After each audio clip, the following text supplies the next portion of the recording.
नमस्कार दोस्तों। आज की इस वीडियो में हम बात करने वाले हैं कि हमें आलस क्यों आता है। इस वीडियो में हम देखने वाले हैं कि आलस का सही कारण क्या है।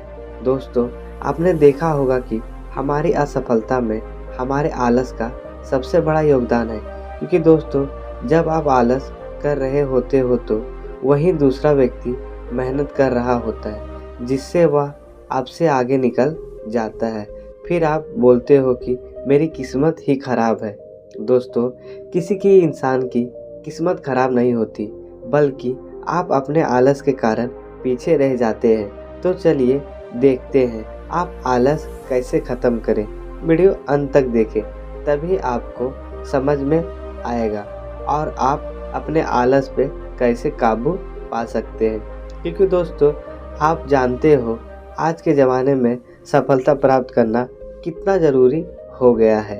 एक बार एक आलसी व्यक्ति गौतम बुद्ध के पास आया और बोला, मुनिवर, मुझे बहुत आलस आता है, जिसके कारण मैं अपने जीवन में जो करना चाहता हूँ वो नहीं हो पाता है, इसलिए मुझे कोई रास्ता बताइए। फिर बुद्ध ने उस आदमी से पूछा, क्या तुम मानते हो कि तुम आलसी हो? तो उस व्यक्ति ने बुद्ध से कहा, हाँ मुनिवर, सिर्फ मैं ही नहीं बल्कि मेरे पूरे गांव के लोग कहते हैं कि मैं आलसी हूँ। बुद्ध उस व्यक्ति से कहते हैं, लेकिन तुम्हारे पास कोई सबूत है क्या कि तुम आलसी हो? उस व्यक्ति ने कहा, हाँ। फिर गौतम बुद्ध उस व्यक्ति से पूछते हैं, तुम्हारे पास इसका कोई प्रमाण है क्या? व्यक्ति बोलता है, मुनिवर, मुझे पता है कि व्यायाम मेरे स्वास्थ्य के लिए अच्छा है, लेकिन मैं व्यायाम भी नहीं कर सकता क्योंकि मेरा आलस मुझे सुबह जल्दी उठने नहीं देता है। गौतम बुद्ध कहते हैं, तुम ऐसे आलस से परेशान हो? व्यक्ति ने कहा, हाँ मुनिवर। बुद्ध ने कहा, लेकिन क्या तुम जानते हो कि आलस क्या है?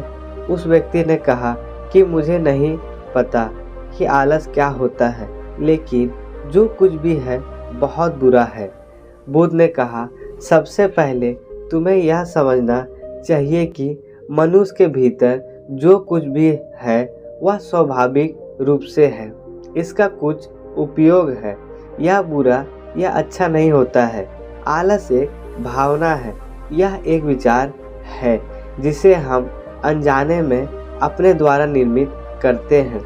उस आदमी ने पूछा, लेकिन कैसे मुनिवर? फिर बुद्ध ने कहा कि आलस के जन्म होने के दो कारण हैं, पहला शारीरिक और दूसरा मानसिक। जब हम अपने शरीर को कोई ऐसा भोजन देते हैं जिसमें आप जीवन शक्ति ना हो, तो हमारे शरीर में सुस्ती पैदा हो जाती है, क्योंकि यह शरीर ऊर्जा से चलता है और जैसे हम इसे देते हैं वैसे ही व्यवहार करता है।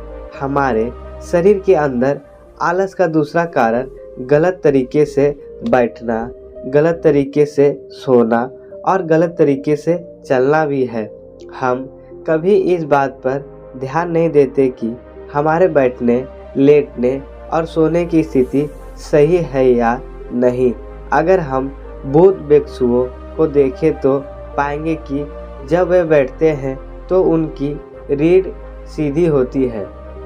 जब वे सोते हैं तो उनके शरीर के किसी भी हिस्से में दबाव नहीं होता है और जब वे चलते हैं तो उनके दोनों कदमों के बीच एक तालमेल होता है। शारीरिक स्तर पर आलस का तीसरा कारण सुबह जल्दी ना उठना है। यह सुनकर वह व्यक्ति कहता है, हाँ मुनिवर, मैं सुबह जल्दी नहीं उठ पाता हूँ। यह सुनकर बुद्ध मुस्कुराते हैं और कहते हैं, तुम सुबह जल्दी उठ सकते हो जब तुम रात में सोने का सही समय निर्धारित करोगे तब। प्रत्येक व्यक्ति को अनुशासन का पालन करना होता है, क्योंकि अनुशासन हमारे जीवन में संतुलन लाता है। ज़्यादातर लोग अनुशासन को बुरा मानते हैं क्योंकि उन्हें लगता है कि अनुशासन उन्हें बांधता है, जबकि सच यह है कि अनुशासन हमें बांधता नहीं बल्कि मुक्त करता है। फिर वह व्यक्ति बुद्ध से पूछता है, लेकिन हमें यहाँ कहाँ से शुरू करना चाहिए, जैसे कि ठीक से खाना, बैठना, लेटना या चलना, या सुबह जल्दी उठने से। बुध कहते हैं अभी से शुरू करो। इस समय तुम जो भी कर रहे हो ध्यान से करो। पहले तुम आलस को मन के स्तर पर समझ लो। वैसे तो अधिकांश स्थितियों में मन ही शरीर के कारण ही आलस पैदा करता है। मानसिक आलस का पहला कारण हमारी पुरानी मान्यताएं है। हमें लगता है कि हम पिछली बार ऐसा नहीं कर पाए थे, इसलिए इस बार भी हम ऐसा नहीं कर पाएंगे। जब हम अपने आप को काबिल नहीं समझते हैं तो आलस अपने आप हम पर हावी हो जाता है।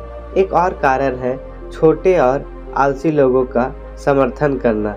कभी कभी ऐसा होता है कि आलस हमारे साथ नहीं होता है, लेकिन अन्य लोगों के वजह से यह हम में आ जाता है। ऐसा इसलिए होता है क्योंकि हम आलसी लोगों से जुड़ते हैं। फिर उस व्यक्ति ने बोला, हाँ मुनिवर, यह बिल्कुल सच है, मैंने भी इसका अनुभव किया है। फिर बुद्ध ने कहा, तीसरा कारण मन की स्पष्टता का अभाव है। लो तुम जंगल में खो गए हो और शाम हो गई है और तुम नहीं जानते हो कि तुम्हारा घर किस दिशा में है, तो ऐसे में क्या तुम आलसी होकर बैठ जाओगे या लेट जाओगे? अपने घर की तलाश में निकलकर रास्ता ढूंढोगे ना। उस व्यक्ति ने कहा, मैं घर की तलाश में निकलूंगा। तभी बुद्ध ने कहा, बहुत कोशिश करने के बाद भी अगर घर का रास्ता नहीं मिला तो क्या करोगे? व्यक्ति ने कहा, मैं फिर भी इसे ढूंढता रहूंगा क्योंकि मेरे पास कोई दूसरा विकल्प नहीं होगा। फिर गौतम बुद्ध बोले, आलस मनुष्य को तभी पकड़ता है जब उनके पास अनेक विकल्प हो। अगर किसी के पास एक ही विकल्प है तो उसका दिमाग पूरी तरह से खाली रहेगा। यदि तुम व्यायाम करने में सक्षम नहीं होते हो या तुम्हारे मन की स्पष्टता की कमी के कारण है, तुम भविष्य में होने वाली बीमारियों को नहीं देख पाओगे। तुम उन बीमारियों के कारण होने वाले दर्द को महसूस नहीं कर सकते। आगे गौतम बुद्ध ने कहा, आलस का चौथा कारण यह है कि किसी भी कार्य को करने का कोई कारण नहीं होता है।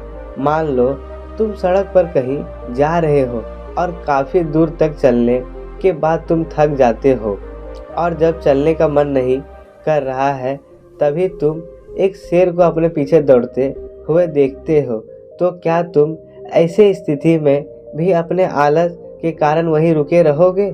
नहीं ना, तुम कोशिश करोगे कि तुम वहां से कितनी दूर चले जाओ। तो इस बात को समझ लो कि आलस तुम्हें वह काम करने से रोकता है जिसके करने का कोई बड़ा कारण नहीं होता है। तभी उस व्यक्ति ने कहा, धन्यवाद मुनिवर। तो दोस्तों, आपने अनुभव किया होगा कि हमें आलस अच्छे काम करने में ही सिर्फ आता है अगर हम वो काम करते हैं जिसमें हमारा ही नुकसान है, उसमें हमें आलसी नहीं आता है। अब मुझे आलस का सारा खेल समझ में आ गया। भगवान गौतम बुद्ध उस आलसी व्यक्ति से कहते हैं, मेरी एक बात हमेशा याद रखना, जहाँ स्पष्टता हो या कुछ करने का कार्य बड़ा कारण हो, वहाँ आलस कभी नहीं हो सकता। धन्यवाद दोस्तों।